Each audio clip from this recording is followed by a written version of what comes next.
Life में successful बनने के लिए एक प्रॉपर एटीट्यूड का होना बहुत जरूरी होता है। आप खुद के अंदर एक प्रॉपर एटीट्यूड कैसे डेवलप करें, उसे परफेक्ट कैसे बनाए, उसे इम्प्रूव कैसे करें, इस पे मैंने ऑलरेडी बहुत से वीडियोस अपने चैनल पे अपलोड कर चुका हूँ। अब बहुत से लोगों को एटीट्यूड से रिलेटेड एक बहुत ही बड़ी मिसअंडरस्टैंडिंग और गलतफहमी होती है। वो ये है कि कई लोगों को लगता है कि एटीट्यूड और ईगो एक ही चीज होती है, लेकिन ऐसा बिल्कुल भी नहीं है। देखो, हर इंसान में गुड एटीट्यूड होता है और बैड एटीट्यूड भी। अब ईगो एक्चुअली में बैड एटीट्यूड का एक बहुत ही छोटा सी पार्ट है। सिंपल वर्ड्स में कहूँ तो अगर एटीट्यूड एक बहुत ही बड़ा समंदर है तो ईगो उस समंदर में तैरने वाली एक छोटी सी गंदी मछली है। एटीट्यूड का बेसिक मतलब होता है कि सिचुएशन के अकॉर्डिंग इंसान की थिंकिंग क्या है और फिर अकॉर्डिंगली वो सिचुएशन से रिलेटेड कैसे रिएक्ट करता है। वहीं दूसरी तरफ जिस इंसान में बहुत ही ज्यादा ईगो होता है वो सिर्फ और सिर्फ अपने बारे में सोचता है। उसे सिर्फ और सिर्फ अपने सेल्फ एस्टीम और सेल्फ रिस्पेक्ट की परवाह होती है और कुछ नहीं। एक प्रॉपर एटीट्यूड वाला इंसान कहेगा कि मैं जीत सकता हूं, वहीं एक इगोइस्टिक इंसान कहेगा कि मैं ही जीतूंगा। अब जब हम जान चुके हैं कि एक प्रॉपर एटीट्यूड और ईगो में क्या फर्क होता है, तो अब सवाल यहाँ पे ये आता है कि हमारे अंदर ईगो क्यों और कैसे डेवलप होता है और हमें ऐसा क्या करना चाहिए कि हम ईगो को अपनी लाइफ से दूर रख सके। आज की इस वीडियो में जिस बुक की समरी मैं आपके साथ शेयर कर रहा हूँ उसके ऑथर ईगो को डिफाइन करते हुए ये कहते हैं कि ईगो हमारी लाइफ का वो अनहेल्दी पार्ट है जो हमारे कॉन्फिडेंस को एरोगेंस में बदल देता है।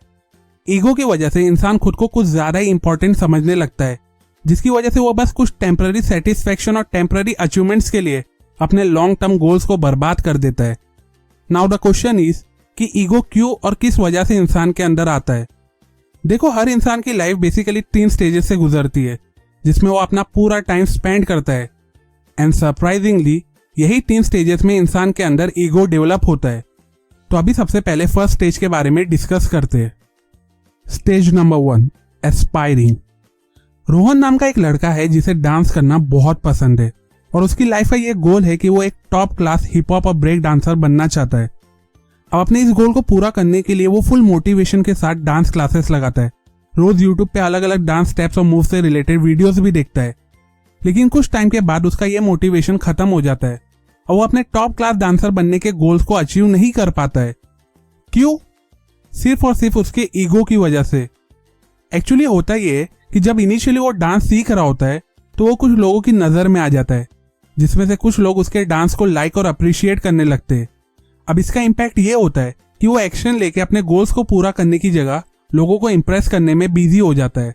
इंस्टा एफबी पे अलग अलग हैशटैग डाल के वीडियो अपलोड करने लगता है। नो डाउट इनिशियली उसके ये सब पोस्ट पे उसे लोगों का अटेंशन मिलता है, लेकिन कुछ टाइम के बाद लोगों का अटेंशन कम होने लगता है, जिसकी वजह से उसका मोटिवेशन खत्म हो जाता है और जिसकी वजह से वो अपने टॉप क्लास डांसर बनने के गोल्स को अचीव नहीं कर पाता है। देखो, एक्सपायरिंग स्टेज में जब इंसान के अंदर ईगो आ जाता है तो वो एक्शन कम बोल वचन ज्यादा करता है। अपने गोल्स को अचीव करने की जगह लोगों को इंप्रेस करने में बिजी हो जाता है। जिस एनर्जी और रिसोर्सेज की हेल्प से वो अपने गोल्स को पूरा कर सकता है उसे वो ये शॉर्ट टर्म फेम और इंप्रेशन में वेस्ट कर देता है, जिसका इम्पैक्ट ये होता है कि ना ही लोग उससे इंप्रेस होते, ना ही उसका कोई भी लाइफ गोल्स पूरा हो पाता है। Stage number 2, succeeding. ये है डेविड, जो एक बहुत ही ब्रिलियंट चेस प्लेयर है। कॉलेज में हर साल चेस चैंपियनशिप वही जीतता है एंड इनफैक्ट स्टेट लेवल पे उसने चेस चैंपियनशिप में अपने कॉलेज को रिप्रेजेंट भी कर चुका है।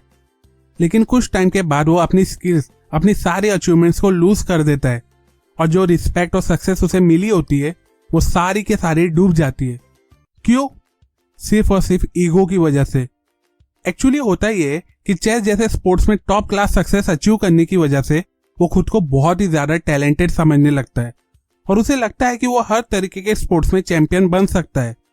अब इसकी वजह से वो चेस के अलावा carrom, table tennis, cricket, football में भी पार्टिसिपेट करने लगता है, जिसकी वजह से उसका फोकस डाइवर्ट हो जाता है और चेस जिसमें वो स्किलफुल था उस पर वो पूरी तरह कॉन्सेंट्रेट नहीं कर पाता है।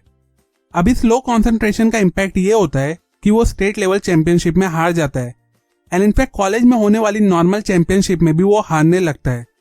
और जो डेविड एक टाइम पे चेस चैंपियन हुआ करता था उसे लूजर का टैग मिल जाता है और जो रिस्पेक्ट और सक्सेस उसने अचीव की होती है वो सारी के सारी डूब जाती है, सिर्फ और सिर्फ उसके ईगो की वजह से। देखो, जब इंसान को सक्सेस मिलती है ना तो उसे और भी ज्यादा हम्बल नेचर वाला इंसान बनना चाहिए। बट ईगो की वजह से कई बार लोग हम्बल की जगह ओवर कॉन्फिडेंट बन जाते और फिर इसी ओवर कॉन्फिडेंस की वजह से वो अपने सारे सक्सेस, रिस्पेक्ट और अचीवमेंट्स को लूज कर देते। Stage number 3, failing. एक क्लास में एलेक्स नाम का एक लड़का हुआ करता था जिसे हर टीचर पसंद करता था और जो एक्चुअली में क्लास का one of the brilliant student था, जिसका नाम हर एग्जाम में टॉप 3 रैंकर्स में आता था। लेकिन कुछ टाइम के बाद वो क्लास का सबसे नॉटी और बदतमीज स्टूडेंट बन गया और स्कूल में एज अ गुड स्टूडेंट उसकी जो रेप्यूटेशन थी वो सारी के सारी डूब चुकी थी। क्यों? सिर्फ और सिर्फ ईगो की वजह से। एक्चुअली हुआ क्या कि वो कंटिन्यूसली 2 एग्जाम में 2 पेपर्स में फेल हो गया। अब उसे ये फेलियर बिलीव नहीं हो रहा था। अपने फेलियर के पीछे की मिस्टेक्स और गलती मालूम करने की जगह वो एग्जामिनर की चेकिंग, पार्शियलिटी जैसी चीजों को ब्लेम करने लगा। And instead of doing more hard work वो गलत स्टूडेंट की सोबत में आ गया और एग्जाम में कॉपी करने लगा, चिट लेके बैठने लगा और इसी कॉपिंग एक्टिविटी में वो कई बार पकड़ा भी गया, जिसकी वजह से उसकी रेप्यूटेशन खराब हो गई और वो टीचर की नजर में एक बदतमीज मैनरलेस स्टूडेंट बन गया। देखो, जब इंसान में ईगो आ जाता है तो वो सिर्फ और सिर्फ अपनी रेप्यूटेशन और सेल्फ रिस्पेक्ट के बारे में सोचता है और वो किसी भी कंडीशन में उसे लूज करना नहीं चाहता है, जिसकी वजह से वो लाइफ में जब भी फेल होता है तो अपनी मिस्टेक से सीखने की जगह वो दूसरों को उस फेलियर के लिए ब्लेम करने लगता है। उसे लगने लगता है कि सिर्फ वो सही है और बाकी सब गलत है और फिर इसी इगोइस्टिक थिंकिंग की वजह से वो अपनी सारी रिस्पेक्ट, रेप्यूटेशन और सक्सेस को लूज कर देता है। अब जब हमें पता चल गया कि ईगो हम सबकी लाइफ का सबसे बड़ा एनिमी है, तो अब सवाल यहाँ ये आता है कि इस एनिमी को खत्म कैसे करें। वेल, एक सिंपल सा फॉर्मूला है जिसकी हेल्प से आप ईगो से लड़के उसे इजीली हरा सकते हो। ये फॉर्मूला है equal plus minus. Equal expiring stage में, प्लस सक्सीडिंग स्टेज में और माइनस फेलियर वाले स्टेज में।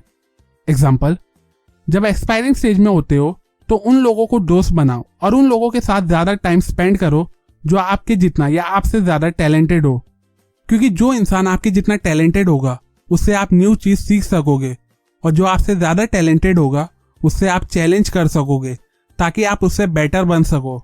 और सबसे इंपॉर्टेंट, जब आप ऐसे लोगों के साथ रहोगे तो आप दूसरों की परवाह नहीं करोगे, ना ही आप दूसरों को इंप्रेस करने के बारे में सोचोगे और सिर्फ सामने वाले इंसान से ज्यादा बेटर बनने के लिए अलग अलग एक्शन में बिजी रहोगे। अब ज्यादातर लोगों में ईगो, घमंड तब आता है जब वो सक्सीडिंग स्टेज में होते हैं।